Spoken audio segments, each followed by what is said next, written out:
अब हम करेंगे इसका सेकंड पार्ट। ठीक है, सेकंड पार्ट हमारा है 1.2 kg।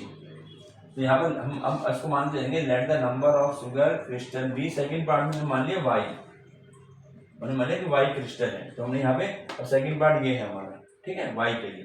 तो अब यहाँ पर देखें, अगर क्वांटिटी 2 kg है तो क्रिस्टल होते हैं 9 × 10⁶।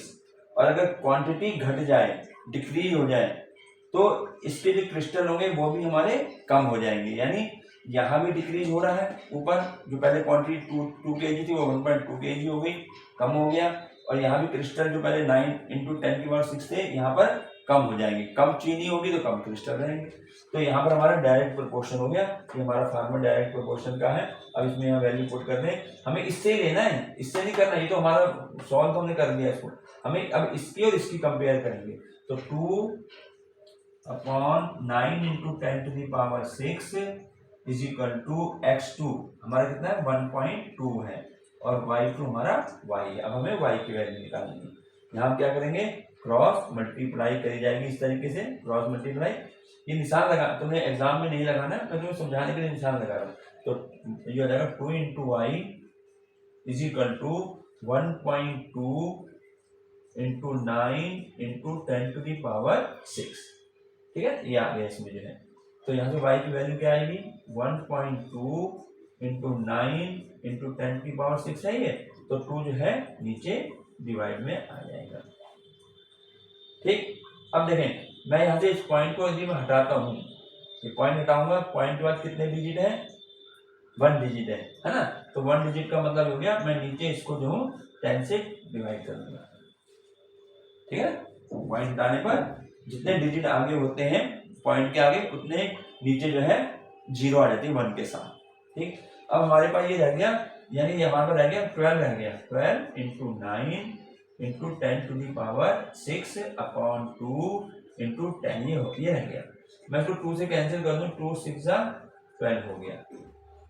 ठीक है, ठीक है ना। यो अब इसको हम डिवाइड करें, 2 × 3 = 6 और 2 × 5 = 10 हो गया। तो अब क्या बच गया हमारे पास, y = आ गया ऊपर। तो कितना देखो 3 है, 9 9 × 3 = 27 और इंटू में 10⁻⁶/5 हम 5 से डिवाइड कर देंगे 27 को। 5 से डिवाइड कैसे करें पता है ना, सिंपल सा है। तो यहाँ पे करके दिखा देते हैं तुम्हें। 27 में डिवाइड करेंगे, 5 × 5 = 25, क्या हमारा 2। ठीक है, यहाँ पॉइंट लगाएंगे और यहाँ आएगा 0। 5 × 4 = 20, तो कितना है 5.4। तो यानी मैं 27 को डिवाइड करेंगे 5 से, तो ये आ गया 5.4 इंटू 10⁻⁶। ये हमारा आंसर। इतने क्रिस्टल बन गया। हमें नंबर ऑफ क्रिस्टल चाहिए थे ना सेकंड पार्ट के लिए, तो इतने हमारे क्रिस्टल, ये हमारा आंसर हो गया। ठीक है, ये हो गया क्वेश्चन नंबर हमारा 7 क्वेश्चन है, कंप्लीट हो गया। और हम इसको आगे करते हैं। इसका क्वेश्चन नंबर हम करेंगे 8। देखिए क्वेश्चन नंबर 8 में लिखा हुआ, ये बड़े बड़े क्वेश्चन है ना, तो ये क्वेश्चन बड़े होने से क्या है, इसमें जगह ज्यादा खिंच जाती है, टाइम भी ज्यादा लगता है। तो मैंने क्वेश्चन को अलग से पेपर में लिख दिया, क्योंकि बुक तुम्हारे पास है ही, सबके पास है। तो उसमें अगर यहाँ समझ में नहीं आ रहा, क्वेश्चन को आप अपनी बुक में देख सकते हैं।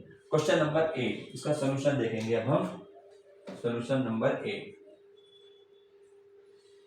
इसमें कहा गया कि Rashmi has a road map with a scale of 1 centimetre representing 18 kilometre. Rashmi has a road map, Rashmi के पास एक रोड मैप है ना, मैप पता है, रोड मैप है, जिसमें 1 सेंटीमीटर जो रिप्रेजेंट कर रहा है वो 18 किलोमीटर को रिप्रेजेंट कर रहा है। यानी कि मैप में जो लेंथ 1 सेंटीमीटर है वो कितना डिस्टेंस दिखा रहा है, 18 किलोमीटर। ठीक है, she drives on A road for 72 kilometre. 72 kilometre वो रोड पे गई। ठीक, what would be her distance covered in the map. तो मैप के अनुसार उसका डिस्टेंस कितना कवर हुआ, मैप के अनुसार। ठीक है। जैसे यहाँ पर है ना कि 1 सेंटीमीटर अगर वो मैप में दिखा रही है तो 1 सेंटीमीटर जो 18 किलोमीटर चलती है, यानी जो 18 किलोमीटर चली तो मैप के अनुसार जो है उसने कितना डिस्टेंस कवर किया, 1 सेंटीमीटर। 18 किलोमीटर जाने पर मैप के अनुसार 1 सेंटीमीटर है। तो ऐसे ही अगर वो 72 किलोमीटर गई है तो मैप के अनुसार उसने कितना डिस्टेंस कवर किया होगा।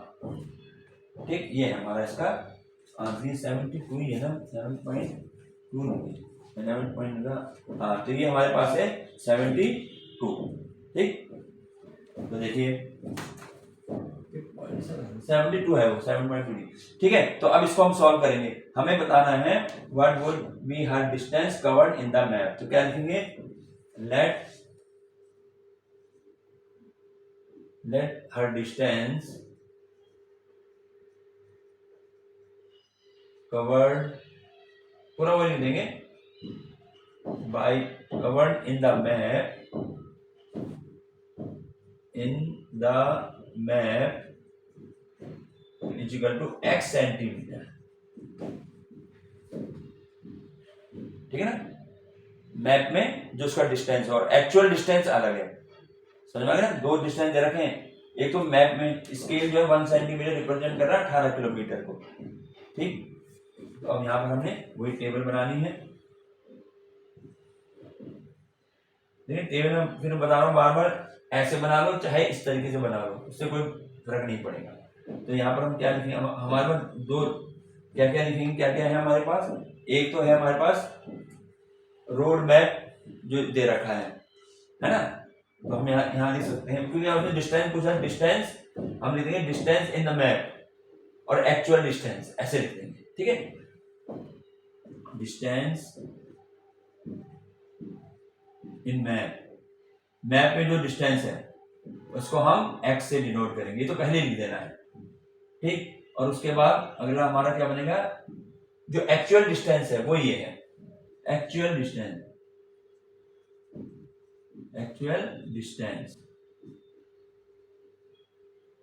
इसको थोड़ा बड़ा बना दें, क्लियर हो जाएगा। तो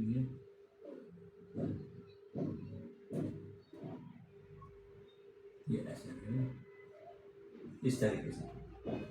एग्जाम में स्केल और पेंसिल से बनाओ तो अच्छा लगेगा।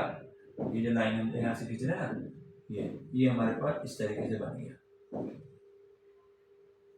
अब देखें तो जो एक्चुअल डिस्टेंस होगा वो उसने किस में लिया है, इन किलोमीटर, ऐसे लिखना पड़ेगा यहाँ पर। ठीक है, ऐसे। और यहाँ पर एक्स जो हम मैप लिया है ये लिया हमने सेंटीमीटर में, तो आंसर भी हमारा सेंटीमीटर में आएगा। तो अब देखें इसमें हमने एक और बनाना पड़ेगा बॉक्स, ऐसे ये हमारा ये बन गया।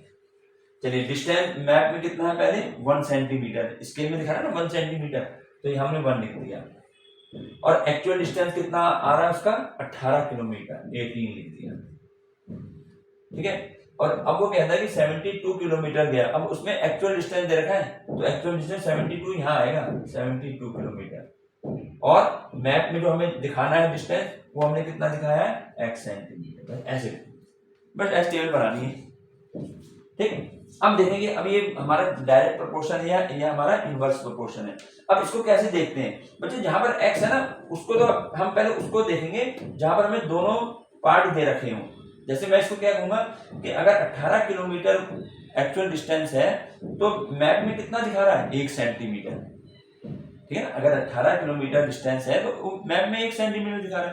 अगर एक्चुअल डिस्टेंस 72 किलोमीटर हो जाए, यानी यहाँ पर ये देखो कि यहाँ अब जो हम देख रहे हैं वो पहले से ज्यादा है या कम है, तो यहाँ पर 72 किलोमीटर 18 से ज्यादा है। ठीक है ना, इसका मतलब अगर डिस्टेंस बढ़ जाएगा तो मैप में जो है डिस्टेंस वो भी क्या होगा, वो भी बढ़ेगा ना। जब एक्चुअल डिस्टेंस बढ़ गया तो मैप का डिस्टेंस भी बढ़ जाएगा। तो यहाँ पर हमारा क्या है, यहाँ भी बढ़ गया और मैप का डिस्टेंस भी बढ़ गया, दोनों तरफ बढ़ रहा है, दोनों तरफ इंक्रीज हो रहा है। तो दोनों तरफ इंक्रीज होता है तो हमारा डायरेक्ट प्रोपोर्शन होता है, डायरेक्ट प्रोपोर्शन। तो बच्चे एक बात ध्यान रखना कि ये चीज समझ में आनी चाहिए तुम्हें, क्योंकि पेपर में मिक्स करके देंगे है ना, इनवर्स है या डायरेक्ट है, तो तुम्हें इस तरीके से ध्यान रखना पड़ेगा। तो अब इसका फार्मूला क्या है, हम जानते हैं x1/y1 = x2/y2। अगर ये चीज आ गई ना समझ में, तो क्वेश्चन में कुछ नहीं है, फिर तो सिंपल क्वेश्चन बन जाता है। अब x1 क्या है, x हमने इसको माना है और इस एक्चुअल डिस्टेंस को हम y मानेंगे, ये ठीक। तो ये हो गया 1/y1 कितना है 18 = x2 कितना है x जो हमें फाइंड करना है, और y2 कितना है 72। बस इसकी क्रॉस मल्टीप्लाई कर दो, 18 × x = 1 × 70। तो x इनटू है, ये तो ऐसे रहेगा, और इनटू किस में डिवाइड होता है, इनटू किस में जाता है, यहाँ पर डिवाइड होता है।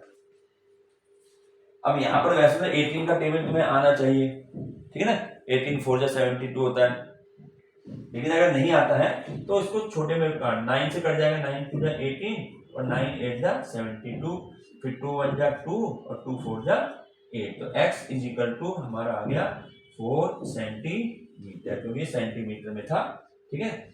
तो ये हमारा आंसर, इसको लिखना चाहे यहाँ पर हम लिख सकते हैं कि distance covered in the map, distance covered in the map = 4 centimetre. Answer